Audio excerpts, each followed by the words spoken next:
স্ক্রিনে নাম দেখে তার চোখে ক্ষণিকের বিস্ময় ফুটে উঠল, কিন্তু সে কল কেটে দিল। কয়েক সেকেন্ড পর আবার ফোন বেজে উঠল। সায়রা বিরক্ত হয়ে বলল, এই পার্টিতে দাঁড়িয়ে এত ফোন ধরছ কেন? বাইরে গিয়ে কথা বলো। তার কণ্ঠে ছিল তীক্ষ্ণ বিরক্তি। চারপাশের মানুষও তাকিয়ে আছে। অপমানের সেই মুহূর্তে আরিফ শান্ত গলায় বলল, এখন ফোনটা না ধরাই ভালো। কিন্তু সায়রার রাগ তখন চরমে। সে হঠাৎ ফোনটা কেড়ে নিয়ে রিসিভ করল। ও পাশে কয়েক সেকেন্ড নিস্তব্ধতা। তারপর এক গভীর নিয়ন্ত্রিত কণ্ঠ ভেসে এলো, মিস্টার আরিফ কোথায়? আমরা পৌঁছে গেছি। সায়রার ভ্রু কুঁচকে গেল। সে কিছু বলার আগেই কল কেটে গেল। ঠিক 5 মিনিটের মধ্যে কনভেনশন সেন্টারের সামনে এসে থামল একটি কুচকুচে কালো বিলাসবহুল গাড়ি। গাড়ি থেকে নামল দুজন স্যুট পরা ভদ্রলোক। তাদের উপস্থিতিতেই পরিবেশের কোলাহল থেমে গেল। তারা সরাসরি ভেতরে ঢুকে চারপাশে তাকাতে লাগল। একজন রিসেপশন ডেস্কে গিয়ে বলল, আমরা মিস্টার আরিফকে খুঁজছি। সায়রার বুক ধরফর করতে লাগল। অতিথিরা অবাক দৃষ্টিতে তাকিয়ে আছে। আরিফ তখন ধীর পায়ে দরজার দিকে এগিয়ে গেল। তার মুখে অদ্ভুত শান্ত হাসি। বাইরে দাঁড়ানো লোকগুলো সম্মানের সাথে তার জন্য গাড়ির দরজা খুলে দিল। মুহূর্তের মধ্যে গাড়িটি অদৃশ্য হয়ে গেল রাতের অন্ধকারে। পার্টির ভেতর ফিসফাস শুরু হল। সায়রার সহকর্মীরা বিস্ময়ে প্রশ্ন ছুড়তে লাগল, ও কি কোনো বড় ব্যবসায়ী? তুমি কিছু লুকাচ্ছ? সায়রার মাথা ঘুরতে লাগল। সে কিছুই জানে না, অথবা হয়তো জানতে চায়নি। এতদিন সে ভেবেছে আরিফ শুধু এক সাধারণ অটোচালক, কিন্তু আজকের ঘটনায় তার বিশ্বাসে ফাটল ধরেছে। বাড়ি ফেরার পরও সে ঘুমাতে পারল না। ফোনের সেই অচেনা কণ্ঠ আর কালো গাড়ির দৃশ্য বারবার মনে পড়তে লাগল। ভোরের আলো ফুটতেই সায়রার মনে হল, সে হয়তো এমন এক সত্যের সামনে দাঁড়িয়ে আছে যার জন্য সে মোটেও প্রস্তুত নয়। আরিফ এখনও বাড়ি ফেরেনি। ঘড়ির কাঁটা এগোচ্ছে, কিন্তু তার ভেতরের অস্থিরতা আরও বাড়ছে। সে প্রথমবারের মতো ভাবল, যে মানুষটিকে সে ছোট ভেবেছে সে কি আসলে ততটা ছোট, নাকি তার অহংকারই তাকে অন্ধ করে রেখেছিল। দরজার বাইরে হঠাৎ গাড়ির শব্দ হল। সায়রার বুক কেঁপে উঠল।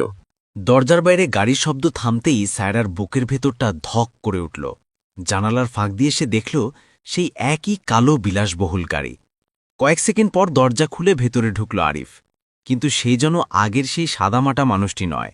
পরনে পরিপাটি স্যুট, চোখে অদ্ভুত এক স্থিরতা। তার ভঙ্গিতে ছিল আত্মবিশ্বাস, অথচ কণ্ঠে কোনো অহংকার নেই। সায়রা হতভম্ব হয়ে দাঁড়িয়ে রইল। এতদিন যে মানুষটাকে সে অবহেলা করেছে, আজ তার সামনে দাঁড়িয়ে আছে সম্পূর্ণ অন্য এক পরিচয়ে। আরিফ শান্ত গলায় বলল, আজ তোমার অফিসে একটু যেতে হবে, কিছু কাগজে সই বাকি আছে। সায়রা কোনো প্রশ্ন করতে পারল না। যেন অদৃশ্য শক্তিতে বাধা পড়ে সে গাড়িতে উঠে বসল।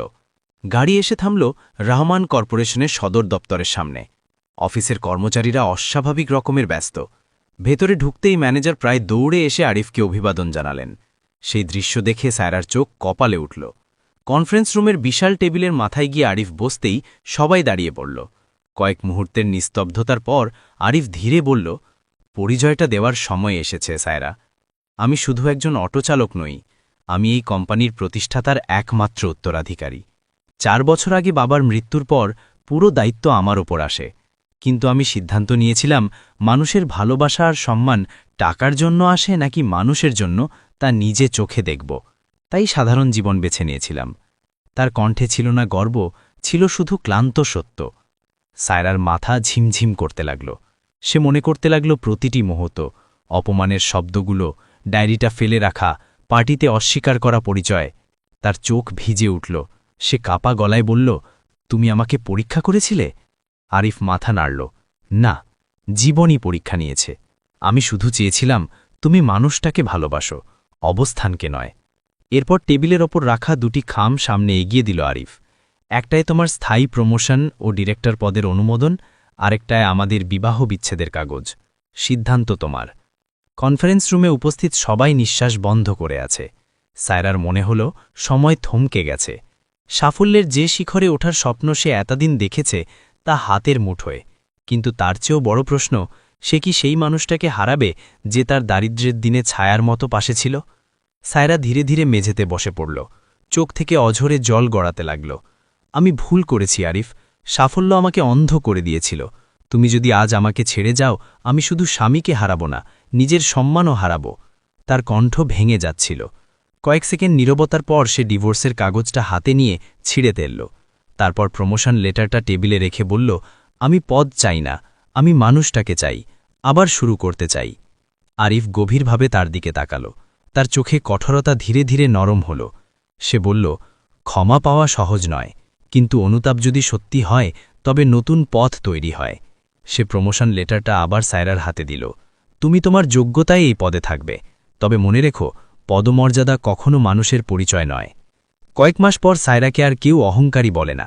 সে অফিসে সবার সাথে সমান আচরণ করে, নতুন প্রার্থীদের পোশাক নয়, যোগ্যতা দেখে বিচার করে।